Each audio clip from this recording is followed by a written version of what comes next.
Bonjour mes élèves. Alors aujourd'hui, on va faire, la correction des exercices que je vous ai donnés dans la dernière vidéo. Donc, on commence par l'exercice 1. Donc, s'il vous plaît, prenez cahier des exercices, écrivez exercice 1, correction ou bien solution. Donc, la question dit: calculer les intensités à partir des schémas d'écran des ampèremètres analogiques suivants. Très bien. Donc, comme vous voyez ici, dans le schéma 1 représente un écran d'un ampèremètre analogique et le schéma 2 représente un écran d'un autre ampèremètre analogique. Donc, on va calculer l'intensité du courant électrique traversant l'ampèremètre analogique dans le schéma 1. Donc, en commençant par le schéma 1. Donc, schéma 1. Alors, tout d'abord, pour calculer l'intensité du courant qui traverse un ampèremètre analogique, on applique la relation que nous avons vue dans la dernière vidéo. Donc, on écrit la formule tout d'abord. Donc, on écrit, on sait que d'après la leçon, bien sûr, on sait que deux points, l'intensité de courant est égale I. Donc, l'intensité de courant est égale I est égal à C fois la formule est la suivante. Donc, I est égal, donc I grand T, I majuscule est égal, c'est l'intensité de courant, est égal à quoi? Est égal C fois petit n sur grand N. Voilà la formule. C c'est le calibre. Donc c'est très bien. C. Ok. Donc C, on écrit ici. C, grand C, c'est le calibre. Fois C fois petit n. Pardon.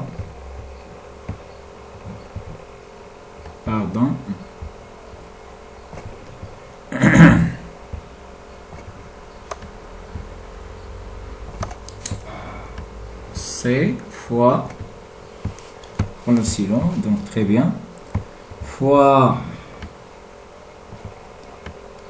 Tn, Tn c'est la position de l'aiguille sur l'écran de l'ampèremètre, C fois Tn, divisé par grand N.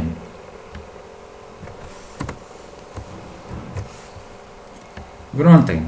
Avec C, c'est le calibre choisi. N, le nombre de petites divisions indiquées par l'aiguille d'ampèremètre analogique. Et N, c'est le nombre total de divisions de l'échelle de lecture de l'ampèremètre analogique. Voilà l'écran. Donc, regardez ici. Donc, ça, c'est le sélecteur de l'ampèremètre analogique. Donc, le sélecteur est dirigé vers la valeur 1 ampère. Donc, le calibre choisi dans ce cas est égal à 1 ampère. Donc, C est égal à 1 ampère. Tn, c'est le nombre de petites divisions indiquées par l'aiguille, c'est-à-dire la valeur correspond à l'aiguille de l'ampèremètre sur le schéma. Donc, pour déterminer cette valeur, on va déterminer tout d'abord la valeur d'une division. On prend deux grandes divisions, par exemple la division 0 et la division 15, et on fait la soustraction, c'est-à-dire on calcule la différence entre deux grandes divisions successives. Donc 15 moins 0, ça va me donner 15. Ensuite, on divise 15 sur le nombre de petites divisions comprises entre 0 et 5. Donc nous avons ici combien? 1, 2, 3. Donc 15 divisé par 3, ça va me donner 5. Donc la valeur d'une division est égale à 5. Sans unité. Alors, Tn est égal, donc nous avons ici 65, 65 plus 5, ça va me donner 70, 70 plus 5, ça va me donner 75. Donc Tn, la valeur de division qui correspond à l'aiguille de l'ampèremètre analogique dans ce cas, dans le schéma 1, est 75. Grand N. Grand N, c'est le nombre total des divisions de l'échelle de l'ampèremètre. Donc nous avons ici combien? 100. Alors, on écrit et on a. Alors, et on a. Et on a. Donc, et on a, bien sûr, d'après le schéma. Et on a. 2 points. Alors, le calibre C est égal. C est égal. Le calibre choisi, regardez ici. Le sélecteur dirigé vers la valeur 1 ampère, donc C est égal à 1 ampère. Toujours mettez les unités entre parenthèses. Virgule. Tn. Tn, c'est le nombre de divisions indiquées par l'aiguille de l'ampèremètre analogique. Dans ce cas, la division correspond à l'aiguille et 75. Pourquoi? Parce que la valeur d'une division est 5. 65 plus 5, ça va me donner 70. 70 plus 5, ça va me donner 75. Donc, n est égal à, 75 100 unités. Et grand N, c'est le nombre total des divisions de l'échelle de lecture, est égal à combien? À 100. Très bien. Maintenant, application numérique. On va faire l'application numérique. On remplace C par sa valeur, Tn par sa valeur et grand N par sa valeur et on fait le calcul. Donc, application numérique. Donc, AN, 2 points. AN signifie application numérique. A, application, grand N, numérique. Donc, on écrit I, c'est l'intensité du courant qui traverse l'ampèremètre analogique dans le schéma 1. Donc, est égal. Donc, on écrit E est égal. Alors, on trace la fraction, donc c'est bien. Voilà. Alors, on remplace C par sa valeur. Donc, la valeur de C est 1 ampère. Donc, 1. On écrit 1. Donc, voilà 1. Multiplié par 75. Par la valeur de petite n. Donc, fois 75. Très bien. Divisé par le nombre total des divisions, c'est 100. On écrit ici 100. Alors, très bien. Donc, 1 fois 75, ça va me donner 75. 75 divisé par 100 est égal à 0,75 ampères. Donc, on écrit est égal 0,75 ampères. Donc, l'unité ampère. Très bien. Voilà l'intensité de courant qui traverse l'ampèremètre analogique dans le schéma 1. Passons maintenant à le schéma 2. Donc, le schéma 2, comme vous voyez ici, donc c'est un écran, représente un écran d'un autre ampèremètre analogique. Donc, le nombre total des divisions de l'échelle de lecture ici est 30. Alors, le calibre, regardez ici, le sélecteur dirigé vers la valeur 3 et ainsi de suite. Donc, par la même méthode. Donc, écrivez schéma 2.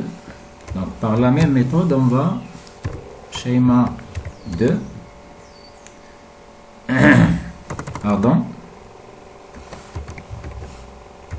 Schéma 2. Donc, à la ligne, on écrit tout d'abord l'expression qui nous a permis de déterminer la valeur de l'intensité du courant électrique traversant l'ampèremètre dans le schéma 2. Donc, on sait que bien sûr d'après la leçon. Donc on sait que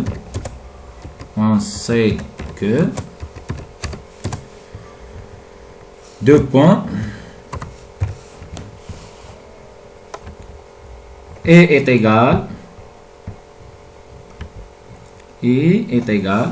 l'intensité de courant qui traverse l'ampèremètre dans le montage 1 est égal, de 2 pardon, est égal à C, le calibre, donc le calibre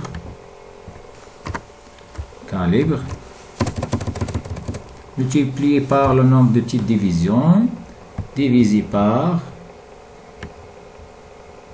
le nombre total de divisions. Donc c'est grand N. Voilà.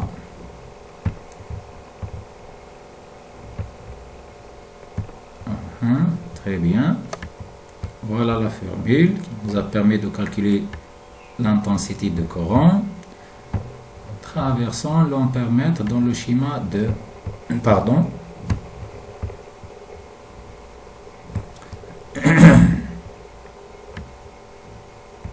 donc voilà.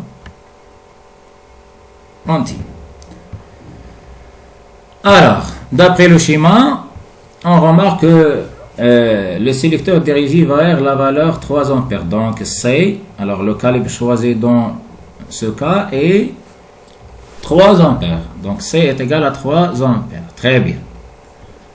Maintenant, on va déterminer le nombre de petites divisions qui correspond à la position de l'aiguille de l'ampèremètre analogique sur l'écran. Donc, tout d'abord, on va déterminer la valeur d'une division. Alors, entre 0 et 5, j'ai combien de divisions? 1, 2, 3, 4 et 5. Donc, nous avons ici 5 divisions. Alors, 5 moins 0, ça va me donner 5. 5 sur 1, 5, ça va me donner 1. Donc, la valeur d'une division est égale à 1, 100 unités. Donc, les divisions sont unités. Donc, 5 unités, 1. La valeur d'une division est égale à 1. Donc, le nombre de divisions indiqué par l'aiguille de l'ampèremètre. Donc, j'ai ici 5, plus 1, c'est 6, plus 1, c'est 7. Donc, petit n est égal à 7, 100 unités. Donc, on écrit et on a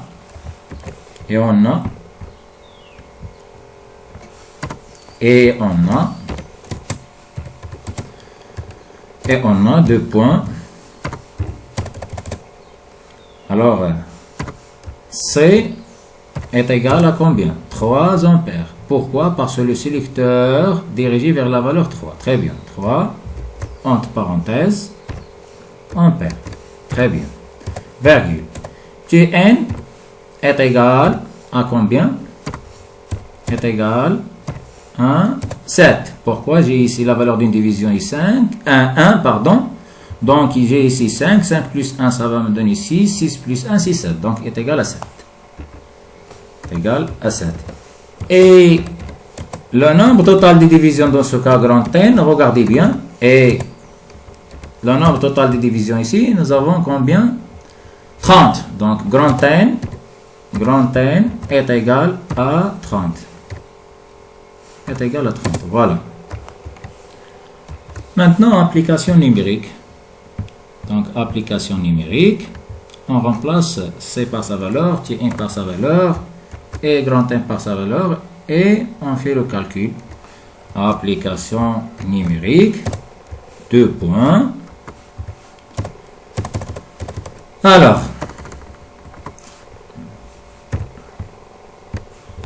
E est égal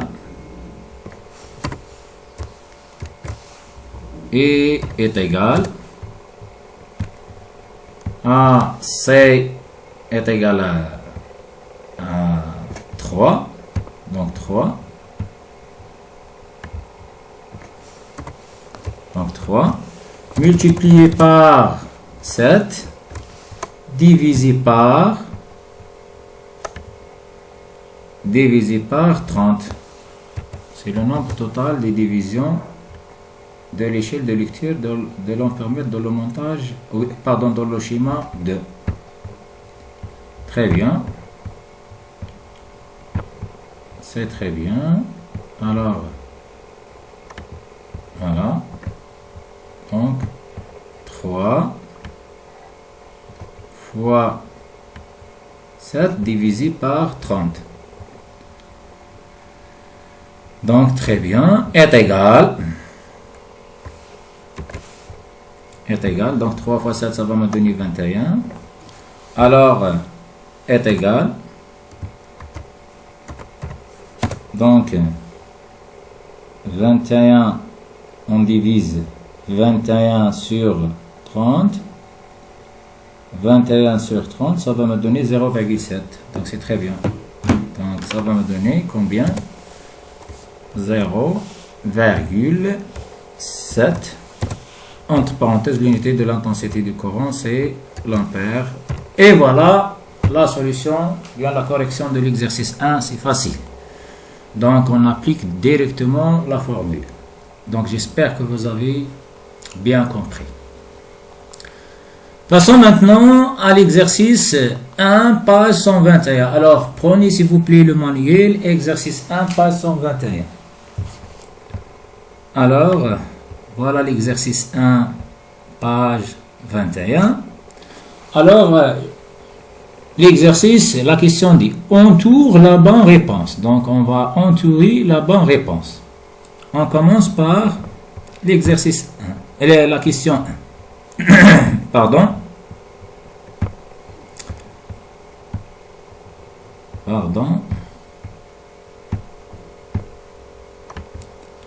On commence par l'exercice, par la question 1. Entoure la bonne réponse. Donc, la question 1 dit avec quelle lettre notons-on l'intensité? Alors, on note l'intensité par la lettre I. L'intensité, on note l'intensité par la lettre I. Donc, c'est le symbole de l'intensité. Donc, entourer la lettre I, s'il vous plaît. Question 2. Question 2. En quelle unité mesure-t-on une intensité? Alors, quelle est l'unité de l'intensité du courant électrique? Donc, est-ce que nous avons ici volt, gramme, l'ampère. Donc, l'unité de l'intensité du courant électrique dans le système international, c'est l'ampère. Donc, entourer, s'il vous plaît, le mot ampère. Très bien. Question 3. Quel est le symbole de cette unité, c'est-à-dire de l'unité de l'intensité du courant électrique? Alors, donc l'unité est l'ampère, donc son symbole est la lettre A. Donc, entourer la lettre A. Question 4. Comment nomme-t-on l'appareil qui permet de mesurer l'intensité du courant électrique? Est-ce que le ohmmètre ou bien le voltmètre ou bien ampèremètre? On mesure l'intensité de courant par l'ampèremètre. Donc, entourer le mot ampèremètre.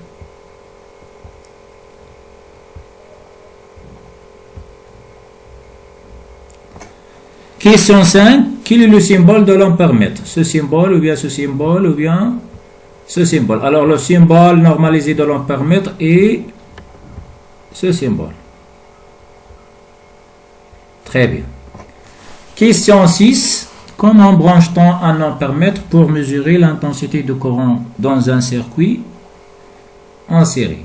Donc, toujours on branche l'ampèremètre dans un circuit électrique en série. Alors, l'ampèremètre, c'est un appareil toujours branché en série. Donc, entourer le mot. Nous avons ici en série, en dérivation, pas d'importance. Donc, l'ampèremètre est branché toujours en série. Donc, entourer le mot en série. Très bien. Et voilà la correction de l'exercice 1, page 121. Passons maintenant à l'exercice suivant. C'est l'exercice 3. Voilà l'exercice. C'est l'exercice 3, page 121. Alors, la question dit, explique pourquoi la lampe ne brille pas dans le premier montage et brille dans le deuxième montage. Alors nous avons ici deux montages. Comme vous voyez ici, dans le montage 1, la lampe ne brille pas. Et dans le montage 2, la lampe brille. La question, c'est pourquoi. Alors, dans le montage 1, nous avons ici un générateur, la lampe et un autre élément électrique appelé la diode. Alors, voilà le symbole normalisé de la diode. C'est clair. Également, dans le montage 2, nous avons un générateur, la lampe et la diode. Et voilà le symbole normalisé de la diode. Donc, la diode est un des pôles qui ne lise pas le courant que dans un sens. Lequel? C'est celui de la flèche de son symbole. Regardez ici la flèche de symbole de la diode. Et regardez ici la flèche de symbole de la diode. Alors, nous avons vu dans le premier paragraphe de la leçon du courant électrique le sens conventionnel du courant. Et nous avons dit que le sens conventionnel ou bien le courant électrique circule dans un circuit électrique fermé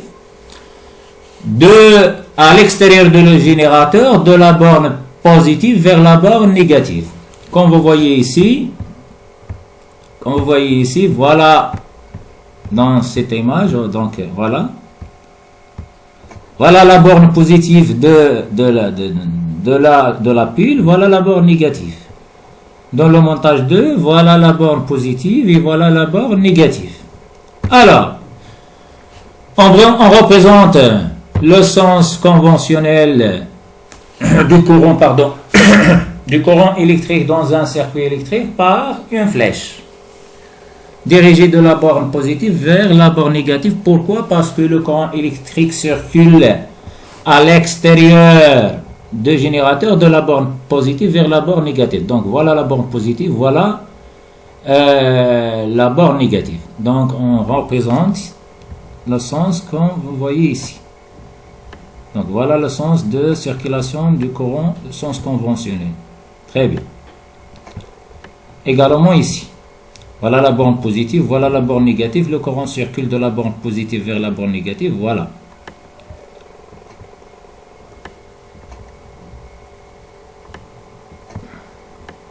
Voilà le sens de circulation du courant électrique dans les deux circuits. C'est très bien. Alors, comme vous voyez ici, le sens, bien la flèche de symbole de la diode, comment il est par rapport au sens conventionnel? Il est opposé.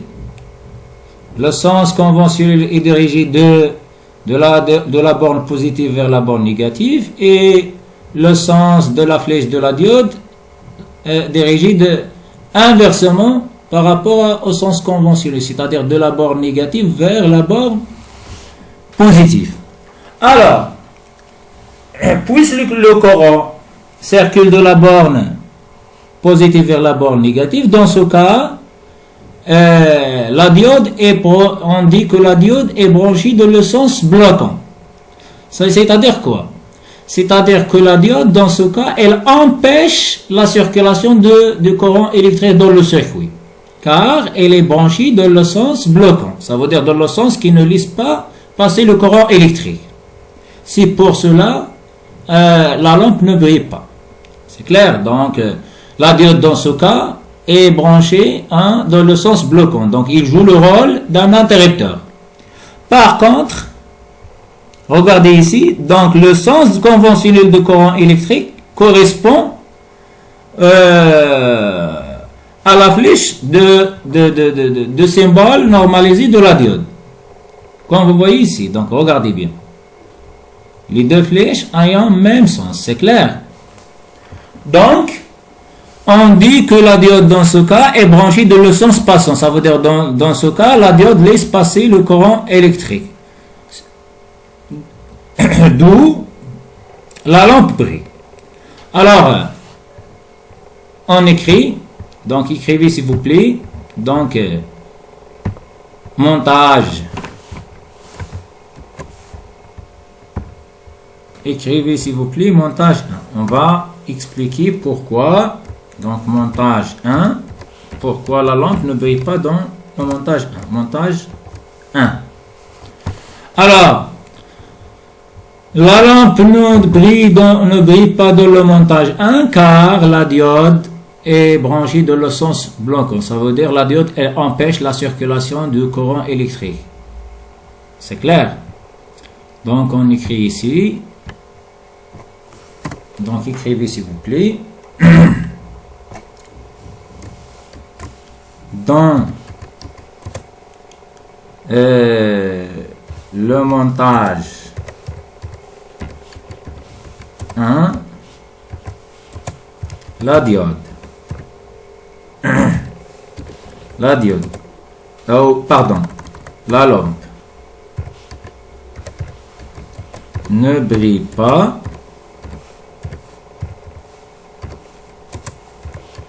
car la diode est branchée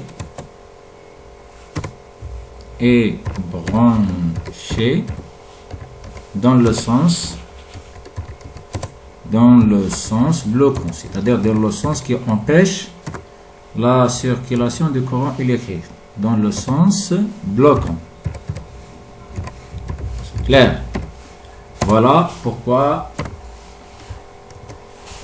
la lampe ne brille pas dans le montage 2. Dans le montage 1. Dans le montage 2, la lampe brille car la diode est branchée dans le sens passant, c'est-à-dire dans le sens qui laisse passer le courant électrique. Donc on écrit, ici, on va corriger, donc écrivez ici, montage, donc montage 2. 2 points à la ligne. Donc montage 2. Alors la lampe, on écrit, choisissons la couleur bleue. Très bien. La lampe vient dans le montage 2. Dans le montage 2.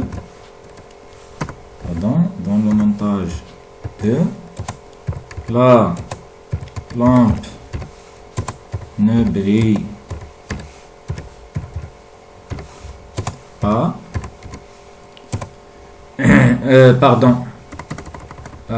La lampe brille car la diode est branchée